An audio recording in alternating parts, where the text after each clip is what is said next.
आज हम एक ऐसी किताब की बात करने वाले हैं जिसे सिर्फ पढ़ा नहीं जाता बल्कि महसूस किया जाता है। एक ऐसी किताब जिसे दुनिया कुरान के नाम से जानती है। तो चलिए इस सवाल की तह तक चलते हैं। सोचने वाली बात है ना, कि एक किताब जो आज से 1400 साल पहले आई थी, वो आज भी बिना एक भी लफ्ज बदले दुनिया भर के करोड़ों लोगों की जिंदगी को रास्ता कैसे दिखा रही है। ये अपने आप में एक बहुत बड़ा सवाल है।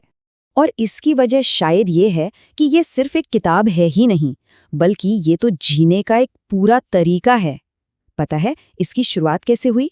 जब पहला संदेश आया तो वो शब्द था इकरा, मतलब पढ़ो। ये सिर्फ पढ़ने का एक हुक्म नहीं था, ये तो ज्ञान, समझ और क्यूरियोसिटी की तरफ पहला कदम था। तो इसके इतना अहम होने के पीछे जो पहला और सबसे हैरान करने वाला कारण है, चलिए उस पर एक नजर डालते हैं। इसका अद्भुत संरक्षण। अब देखिए, ये बात वाकई गौर करने वाली है। दुनिया की कोई भी पुरानी किताब उठा लें, समय के साथ उनमें बदलाव आए ही आए हैं।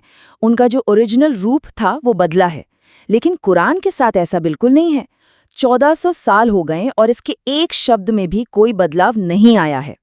और पता है इसके पीछे एक बहुत बड़ा कारण क्या है? ये एक जीती जागती परंपरा। दुनिया भर में लाखों लोग हैं जिन्हें हाफिज कहते हैं, जो पूरे कुरान को वर्ड बाय वर्ड याद करते हैं। जरा सोचिए, अगर दुनिया से इसकी सारी लिखी हुई कॉपियां गायब भी हो जाए ना, तब भी ये किताब लोगों के दिलों और दिमाग में पूरी तरह महफूज रहेगी। अच्छा, अब दूसरे कारण की तरफ बढ़ते हैं, और वो है इसका लाइफ चेंजिंग मैसेज, इसका जीवन बदलने वाला संदेश। देखिए, कुरान सिर्फ इबादत के बारे में नहीं बताता, बल्कि ये एक बेहतर इंसान और एक बेहतर समाज बनाने का पूरा ब्लूप्रिंट देता है। ये सिखाता है कि भाई झूठ से बचो, गरीबों की, जरूरतमंदों की मदद करो, किसी पर जुल्म तो करना ही नहीं है, और इंसाफ हमेशा करना है, भले ही फैसला अपने खिलाफ क्यों ना जा रहा हो। और हाँ, जब मुश्किलें आएं तो सब्र से काम लेना है। यही तो वो बातें हैं जो किसी भी सोसाइटी की नींव को मजबूत करती हैं, है ना? और इस संदेश का असर जबरदस्त रहा है। कुरान में कई जगह ये बात आती है कि ये किताब लोगों को अंधेरों से निकालकर रोशनी की तरफ लाने के लिए है। और इतिहास गवाह है कि कैसे इसके संदेश ने न जाने कितने लोगों की जिंदगी में एक नई उम्मीद भर दी और उन्हें एक बेहतर इंसान बना दिया। अब आते हैं दो और दिलचस्प बातों पर। एक तो इसमें मौजूद ज्ञान के संकेत, और दूसरा इसकी एक खुली चुनौती। ये बात बहुत से लोगों को हैरान कर देती है। जैसे कुरान में माँ के पेट में बच्चे के बनने के अलग अलग स्टेजेस का जिक्र है, कि वो कैसे एक जमे हुए खून से गोश्त का टुकड़ा बनता है। ये वो डिटेल्स हैं जिसे मॉडर्न साइंस ने माइक्रोस्कोप आने के भी सैकड़ों साल बाद पता लगाया। तो सवाल ये उठता है कि 1400 साल पहले ये सब कैसे पता हो सकता था? इस ज्ञान के अलावा कुरान एक बहुत बड़ी साहित्यिक और बौद्धिक चुनौती भी देता है। एक ऐसी चुनौती जो आज भी सबके सामने है।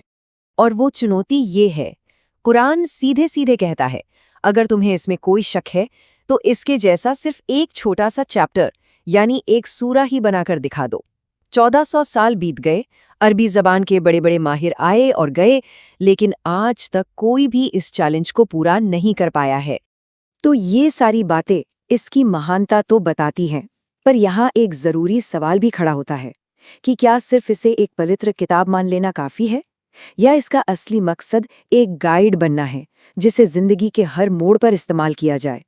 तो आइए देखते हैं कि आज के दौर में इस स्ट्रेस और कंफ्यूजन से भरी दुनिया में कुरान कैसे एक सॉल्यूशन दे सकता है। और सच कहूं तो यही सबसे जरूरी बात है।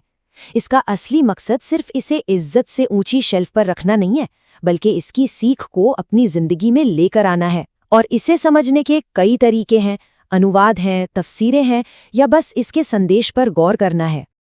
आज की भाग-दौड़ भरी जिंदगी में हर किसी को सुकून चाहिए, मन की शांति। और जब चिंता और टेंशन हमें घेर लेते हैं ना, तो कुरान एक बहुत प्यारी बात याद दिलाता है कि बेशक हर मुश्किल के बाद आसानी है। ये सिर्फ शब्द नहीं है, ये एक ऐसा यकीन है जो दिल को हिम्मत देता है और याद दिलाता है कि हम अकेले नहीं हैं। ये एहसास ही अपने आप में एक बहुत बड़ा सुकून है। तो सवाल ये है कि इस मार्गदर्शन को पाया कैसे जाए? ये 4 कदम रास्ता दिखाते हैं। पहला, इसे पढ़ो। दूसरा, इसके मतलब को समझो। तीसरा, इसे दिल से महसूस करो। और चौथा, जो सबसे ज़रूरी है, इसकी अच्छी बातों को अपनी ज़िंदगी का हिस्सा बनाओ। ये एक सफ़र है जिसे कोई भी कभी भी शुरू कर सकता है, क्योंकि आखिर में कुरान का वादा यही है। ये एक ऐसी किताब है जो इंसान को शक और परेशानी के अंधेरे से निकालकर यकीन और सुकून की रोशनी की तरफ ले जाने का रास्ता दिखाती है। अगर कोई और जानना चाहता है तो इसके अनुवाद और दूसरे रिसोर्सेज बहुत आसानी से मिल जाते हैं। तो सवाल बस इतना है कि क्या हम सब उस रोशनी की तरफ एक कदम बढ़ाने के लिए तैयार हैं?